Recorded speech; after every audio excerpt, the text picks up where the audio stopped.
رب کو منا گئے جو بند کے ستارے دنیا پہ چھا گئے ہیں جو بند کے ستارے نظام وغیرہ بیان کیے جائیں، بلکہ یہ معاشرے کے تعلق سے پروگرام ہے، اور جو چیز جس اعتبار سے ہوتی ہے اس کو اسی کے اعتبار سے بیان کرنا یہ اس کا حق ہوتا ہے۔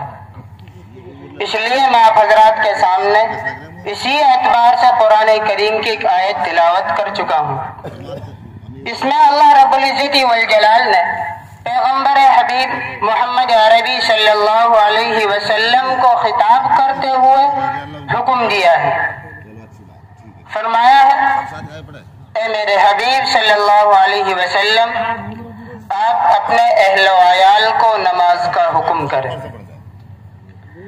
اس سے پتہ چلتا ہے کہ جو گھر کے ذمہ دار ہوتے ہیں، جو اپنے پیچھے کچھ ایسے لوگ چھوڑ کر جاتے ہیں کہ جو ان کے بعد ان کی نسل کو چلانے والے ہوتے ہیں، ان کی زندگی کو سنوارنا اور ان کو شریعت کے مطابق ان کی زندگی کو ڈھالنا یہ ان ذمہ دار کا فرض بنتا ہے۔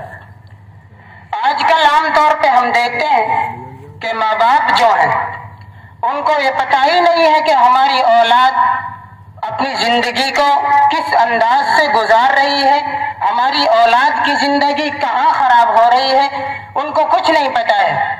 بس ان کی اولاد ان کو کچھ پیسہ وغیرہ تھوڑا سا سرمایہ کہیں سے لا کر کے دے دیتی ہے، وہ بڑے خوش ہو جاتے ہیں کہ واہ بیٹے تو نے بڑا کمال کیا، تو نے بڑا کمال کیا، تو نے اتنی سیلری لا کر کے ہمیں دی جس کا ہم گمان بھی نہ کر سکتے تھے۔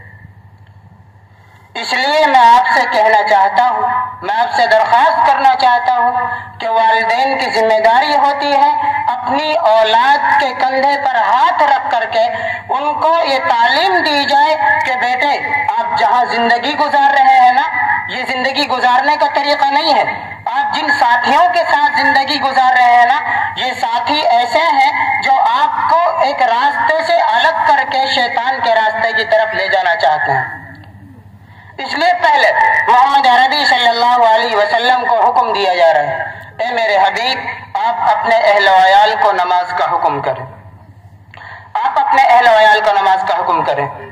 پھر اس کے بعد بیان کیے گئے کہ وَاسْتَبِقْ عَلَيْهَا، آپ خود بھی اس پر جمے رہیں۔ اچھا یہ کیوں کہا ہے آپ اس پر جمے رہیں؟ یہ اس لیے کہا ہے قرآن کریم کے پارہ نمبر 1 صفحہ نمبر 6 پر اللہ رب العزت والجلال نے یہود کی خباثت کو بیان کیا ہے، فرمایا ہے أَتَأْمُرُونَ النَّاسَ بِالْبِرِّ وَتَنْسَوْنَ أَنفُسَكُمْ وَأَنْتُمْ تَتْلُونَ الْكِتَابَ۔ یہود کیا کرتے تھے؟ لوگوں کو حکم کر رہے ہیں کہ بھائی بھلائی کا کام کرو، یہ کام کرو، یہ اچھا کام ہے، یہ اچھا کام ہے، لیکن اپنے آپ کو اس سے دور رکھتے ہیں، خود اس پر عمل نہیں کرتے ہیں۔ اس لیے یہود کا منہ بند کرنے کے لیے اللہ رب العزت والجلال پیغمبر حبیب صلی اللہ علیہ وسلم کو فرما رہے ہیں کہ وَاسْتَبِرْ عَلَيْهَا، آپ اس پر جمے رہیں۔ جب آپ جمے رہیں گے تو اس کا لازمی اثر یہ ہوگا کہ آپ جس کو حکم کریں گے وہ آپ سے الٹے الفاظ میں یہ نہیں کہہ سکتا کہ آپ خود تو یہ کام کر نہیں رہے، ہم سے اس کام کی کہہ رہے ہیں۔ اس لیے اللہ رب العزت والجلال اپنے پیغمبر صلی اللہ علیہ وسلم کو فرما رہے ہیں وَاسْتَبِرْ عَلَيْهَا، آپ اس پر جمے رہیے۔ پھر آگے فرمایا لَا نَسْأَلُكَ رِزْقًا، ہم آپ سے رزق کموانا نہیں چاہتے، ہم آپ سے رزق کموانا نہیں چاہتے۔ اب رزق کمانے کے کیا طریقہ ہے؟ آپ نے سنا ہوگا اہل عرب میں، عرب والوں کے یہاں غلام اور باندیا رہتے ہیں، ان میں ایک غلام ہوتا ہے مکاتب اور قسم کے اور غلام بھی ہوتے ہیں۔ ان کا منشا یہ ہوتا ہے کہ اس غلام سے میں کوئی کام کراؤں تاکہ یہ کمائی لا کر کے میرے ہاتھ میں رکھے۔ اللہ رب العزت والجلال نے اگرچہ انسانوں کو کہا ہے کہ میرے بندے ہیں، عبد کا لفظ استعمال کیا ہے، اور عبد کے معنی عربی میں غلام کے ہوتے ہیں، لیکن اللہ رب العزت والجلال فرما رہے ہیں میرا معاملہ ایسا پیسہ دنیا کے لوگوں کا ہے. اہل عرب یا پھر دنیا کے لوگ غلام صرف اس لیے رکھتے ہیں تاکہ ان کے ذریعے کچھ کمائی حاصل کی جائے. میرا کام یہ نہیں ہے، بلکہ میں نے تو تمہیں صرف اپنی عبادت کے لیے پیدا کیا ہے، اور اس پر میں آپ کو روزی دوں گا، میں آپ کو روزی دوں گا. چنانچہ شیخ زکریا ایک روایت لائے ہیں فضائل اعمال کے اندر. وہاں لکھا ہے شیخ زکریا نے، فرماتے ہیں کہ جس طرح اللہ رب العزت والجلال نے موت کو انسان کے لیے اٹل حقیقت قرار دیا ہے، جس طرح اللہ رب العزت والجلال قرآن میں کہتے ہیں فَإِذَا جَاءَ أَجَلُهُمْ لَا يَسْتَأْخِرُونَ سَاعَةً وَلَا يَسْتَقْدِمُونَ، جب موت آ جائے گی تو ایک سیکنڈ کی بھی مہلت انسان کو نہیں مل سکتی.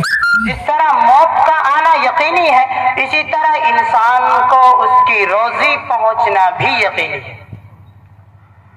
انسان جتنا دنیا میں جیے گا اور جو اس کے مقدر میں ہے وہ اس کو مل کر رہے گا. تو اللہ رب العزت والجلال فرما رہے ہیں لا نسألک رزقا، ہم آپ سے رزق کموانا نہیں چاہتے، بلکہ کیا فرما رہے ہیں نحن نرزقک، ہم ہی آپ کو روزی دیں گے، ہم ہی آپ کو روزی دیں گے. اس لیے میرے بھائیوں، میں عرض یہ کرنا چاہتا ہوں، آج کل ہماری حالت یہ ہو چکی ہے کہ ہم اللہ رب العزت